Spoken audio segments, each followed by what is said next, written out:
ಸ್ನೇಹಿತರೆ, ಕ್ರೋಧಕ್ಕೂ ಸಂಪೂರ್ಣವಾದಂತಹ ಒಂದು ಕುಟುಂಬ ಇದೆ ಅನ್ನೋದನ್ನ ಇವತ್ತು ಯಾವ್ದ್ಯಾವುದು ಅಂತ ನೋಡೋಣ. ಕ್ರೋಧದ ಒಬ್ಬಳೇ ಒಬ್ಳು ತಂಗಿ, ಹೆಸರು ಹಠ. ಕ್ರೋಧದ ಹೆಂಡತಿ ಹಿಂಸೆ. ಇನ್ನು ಕ್ರೋಧದ ದೊಡ್ಡಣ್ಣ ಇದ್ದಾನೆ. ಇನ್ನು ಕ್ರೋಧಕ್ಕೆ ಅಪ್ಪನೂ ಸಹ ಇದ್ದಾನೆ, ಅವನ ಹೆಸರು ಭಯ.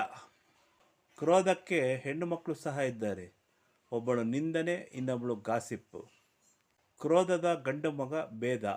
ಕ್ರೋಧಕ್ಕೆ ಒಬ್ಬಳು ಅಂದದ ಒಂದು ಸೊಸೆ ಇದ್ದಾಳೆ, ಅವಳ ಹೆಸರು ಹೊಟ್ಟೆ ಕಿಚ್ಚು. ಕ್ರೋಧದ ಮೊಮ್ಮಗಳು ಅಸೂಯೆ. ಇನ್ನು ಕ್ರೋಧದ ಅಮ್ಮ ನಿರ್ಲಕ್ಷ್ಯ. ಹಾಗೂ ಕೊನೆಯದಾಗಿ ಕ್ರೋಧದ ಕುಟುಂಬದ ಯಜಮಾನ ಅಂದರೆ ಅಜ್ಜ. ಇದು ಕ್ರೋಧದ ಕುಟುಂಬ. ಈ ಕ್ರೋಧದ ಕುಟುಂಬದಿಂದ ಸಾಧ್ಯವಾದಷ್ಟು ದೂರ ಇರಿ.